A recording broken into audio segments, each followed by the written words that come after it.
Hi, നമ്മളപ്പോൾ ഇന്ന് പോകുന്നത് ഒരു ബോട്ടിലെടുക്കാൻ വേണ്ടിയിട്ടാണ്.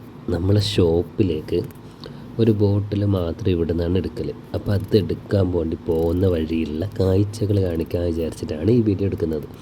എന്ത് മനോഹരമായ കാഴ്ച അറിയാം കേട്ടോ.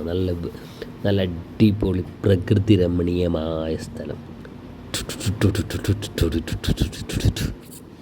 നല്ല അടിപൊളി സ്ഥലം കേട്ടോ. നല്ല എന്തോ കാണാൻ നല്ല രസമുണ്ട്. ചില സമയത്ത് കുരങ്ങന്മാരൊക്കെ ഇവിടെ ഇങ്ങനെ കടന്ന് മേയുന്നുണ്ടാവും. നല്ല രസമാണ് ഇരുട് മൂടിയിട്ട് ഇതുപോലെ കാട്ടിൻ്റെ അടിയിലൂടെ പോകുന്നത്.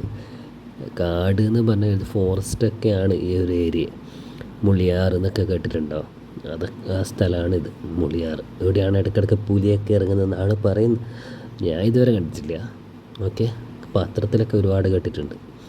അപ്പോൾ നമ്മളിതാ പോയിട്ട് ഇറങ്ങിക്കൊണ്ടിരിക്കുകയാണ് കേട്ടോ. നല്ല ചുരം, വലിയ ചുരമൊന്നുമല്ല കേട്ടോ. നമ്മളെ വയനാട് ചുരം പോലത്തെ ചുരമൊന്നുമല്ല ഇത്. നോർമൽ വാഗപ്പൂ കാണാൻ എന്ത് രസം അറിയോ, അടിപൊളി. എനിക്ക് ഭയങ്കര ഇഷ്ടമാണ് പൂ കാണാൻ വേണ്ടിയിട്ട്. മഴയൊക്കെ വന്നിട്ട് ജലദോഷം പിടിച്ചിരിക്കുകയാണ്. എന്നിരുന്നാലും യൂട്യൂബിലൊരു വീഡിയോ ഇടണമല്ലോ എന്ന് വിചാരിച്ചിട്ടാണ് ഈ വീഡിയോ എടുക്കുന്നത് കേട്ടോ. അപ്പോൾ നമ്മളിതാ ചുരം ഏകദേശം ഇറങ്ങി. ഇനി കയറാനുള്ളതാണ്. ഈ പാലാണ്, ഇത് സ്ഥലമാണ് മുളിയാർ. നമ്മൾ ഇതുവരെ കണ്ടത് ബോയിക്കാനത്താണ്. ഇത് മുളിയാർ, കണ്ട നമ്മുടെ സ്വന്തം മുളിയാർ. ഇതാണ് മുളിയാർ പാലം. ഇവിടെ ഒരു അമ്പലമൊക്കെ ഉണ്ട്, നല്ല അടിപൊളി അമ്പലമൊക്കെ ഉണ്ട് കേട്ടോ മുകളിൽ. അപ്പോൾ നമ്മൾ ഈ കാടിൻ്റെ നടുവിലൂടെ പോകുന്നു. ചാറ്റൽ മഴയുണ്ട് കേട്ടോ. വലിയ മഴയൊന്നുമല്ല, ചാറ്റൽ മഴ. നല്ല രസമല്ലേ ഈ മഴയത്തൊക്കെ പോകുന്നത്. ഞാൻ പണ്ട് ഊട്ടിക്ക് പോയിട്ടുണ്ടായിരുന്നു 2-3 കൊല്ലം മുമ്പ്. മഴയത്തായിരുന്നു അത് പോക്ക്. എന്ത് രസം എന്ന് പറയും. പിന്നെ എന്തോ ഒരു ഫീലാട്ടോ അതിൻ്റെ ഉള്ളിൽ പോകാൻ. ഇപ്പോൾ എന്ത് പാങ്ങല്ലേ കാണാൻ. പാങ്ങണ്ട. നമ്മളെ നാടെങ്ങനെയുണ്ട്? നാടും കാടും മലയും എല്ലാം ഉണ്ട്. നല്ല രസമല്ലേ കാണാൻ. കുറേയായി ഞാൻ വരാത്ത ഈ ഭാഗത്ത്.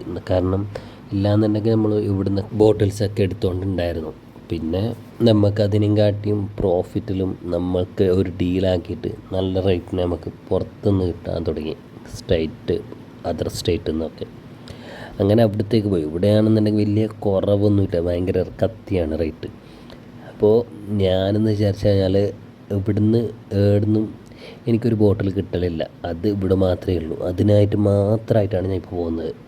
ഇല്ലയെന്നുണ്ടെങ്കിൽ ഇവിടെ ഭയങ്കര റേറ്റ് കിട്ടുക, എല്ലാത്തിനും റേറ്റാണ്. എന്നിരുന്നാൽ ഇത്രയൊക്കെ റേറ്റ് എടുക്കാൻ ഇവർക്ക് എങ്ങനെ തോന്നുമെന്ന് പലപ്പോഴും ഞാൻ ചിന്തിച്ചിട്ടുണ്ട്. നമുക്ക് ഇത്രയും റേറ്റ് കുറഞ്ഞ് കിട്ടുമ്പോൾ നമ്മളെ കേരളത്തിലും ഉണ്ട് കേട്ടോ ഇവരെയും കാട്ടി റേറ്റ് കുറഞ്ഞിട്ട് കിട്ടുന്നത്. അതൊക്കെ ഉണ്ട്.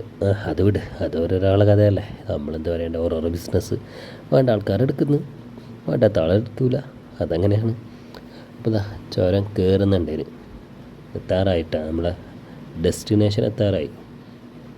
ഇവിടെ മുമ്പ് ഫിലിം ഷൂട്ടിങ്ങെല്ലാം ഉണ്ടായിരുന്നു. കുറേ സുരാജ് വെഞ്ഞാറമൂടിനൊക്കെ ഞാൻ കണ്ടായിരുന്നു കാട്ടിൻ്റെ ഉള്ളിലിരുന്നിട്ട് ചേറിലൊക്കെ. അങ്ങനത്തെ ഒരു ഷൂട്ടിങ്ങെല്ലാം നടക്കുന്നുണ്ട്. ഇവിടെ പ്ലാന്റേഷനാണ് അപ്പുറത്തെ സൈഡൊക്കെ. നല്ല ചാറ്റൽ മഴയാട്ടാ. ചാറ്റൽ മഴ പെയ്ത് പനിക്ക് തൊണ്ടവേദനയായിപ്പോൾ. വെള്ളമൊന്നും ചില സമയത്ത് ഇറക്കാൻ വേണ്ടി പറ്റുന്നില്ല. ഈ വാഗപ്പൂ എന്തോ ഒരു രസമായിട്ട് ഇടയ്ക്കിടയ്ക്ക് കാണുമ്പോൾ. നമ്മളെ വീഡിയോയിൽ കാണാനും നല്ല രസമുണ്ട്.